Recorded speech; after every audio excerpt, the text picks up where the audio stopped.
வணக்கம் வணக்கம் pan kitchen. கார்த்தால மணி வந்து 6:15 ஆகுது.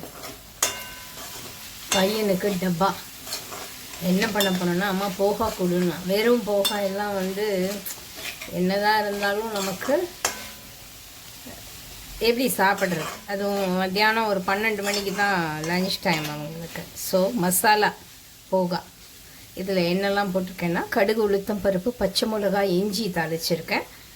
அப்புறம் வெங்காயம், தக்காளி, பீன்ஸு, கேரட்டு, உருளைக்கிழங்கு, கறிவேப்பிலை. இதில் மெயினாக ஒரு மசாலா போட்டிருக்கேன். என்னென்னா மேகி மசாலா ரொம்ப பிடிக்கும் அவனுக்கு. ஸோ இன்றைக்கி வந்து மேகி மசாலா போகா இவ்வளோ தான். ரொம்ப காரம்லாம் தேவையில்லை, ஏன்னா பச்சை மிளகா போட்டிருக்கோம். பார்த்து போடுங்க. போகா அப்படின்னாலே ரொம்ப காரமெல்லாம் இருக்காது. பட் ரொம்ப ஹெல்த்தியான ஒரு பிரேக்ஃபாஸ்ட் இது. லஞ்சும் எப்போ வேணாலும் நம்ம சாப்பிட்டுக்கலாம்.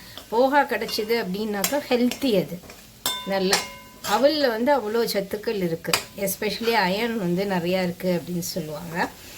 இதில் வந்து நான் இன்னும் மஞ்சப்பொடி போடலை, ஏன்னா நான் வந்து போகாவை வந்து மஞ்சப்பொடி போட்டு நல்லா போகாவை 4 டைம் நல்லா அலசிட்டு அதில் மஞ்சப்பொடி போட்டு பிசறி வச்சுருக்கேன். ஸோ அதை தான் வந்து இதில் போட போகிறேன். இதை ஊற வைக்கணுங்கிறதுலாம் இல்லை. 4 தடவை நீங்கள் வந்து வாஷ் பண்ணும் பொழுதே அது நல்லா ஊறிடும். இதை வச்சுருக்கேன். இது ரொம்ப ஈஸி பண்ணுறது. வந்து ஒரு 10 நிமிஷத்தில் பண்ணிடலாம். இப்போ நான் அங்கே வந்து ஒரு ஹோமம் பண்ணுறோம், கணபதி ஹோமம் பண்ணுறோம், மகாலட்சுமி ஹோமம் பண்ணுறோம், நவகிரக ஹோமம் பண்ணுறோம் அப்படின்னாக்கா அந்த பண்டிட்லாம் வருவாங்கள்ல, அவங்களுக்கு வந்து வந்த உடனே வெறும் வயிற்றோடு எப்படி உட்காந்து ஹோமத்தில் உட்கார்றது அக்னிக்கு முன்னாடி. ஸோ அதனால வந்து டக்குன்னு வந்து இந்த வெங்காயம் அதெல்லாம் போட மாட்டோம்.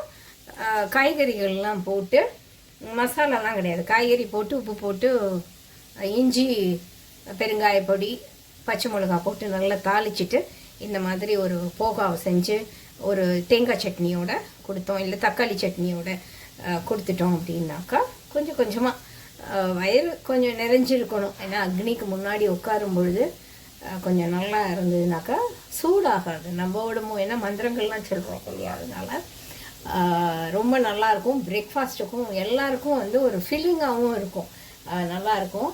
இது வந்து இன்னும் கொஞ்சம் வதங்கட்டும். வதங்கினதுக்கு அப்புறம் தான் இதை போடணும். ஏன்னா போகா போட்டுட்டு ஒரு 2 நிமிஷத்துலலாம் நம்ம வந்து குக் ஆகிடும் அது. ஸோ அப்போ வந்து இது வதங்காமல் நின்றுதுனாக்கா கஷ்டம். இது நல்லா வதங்கட்டும். இதை நான் வந்து மூடி போட்டு மூட போகிறேன். கொஞ்சம் குக் ஆகணும், சாஃப்ட் ஆகணும். நல்லா வதங்கிடுச்சு. இப்போ வந்து நான் இந்த போகா ஊற வச்ச அவல்,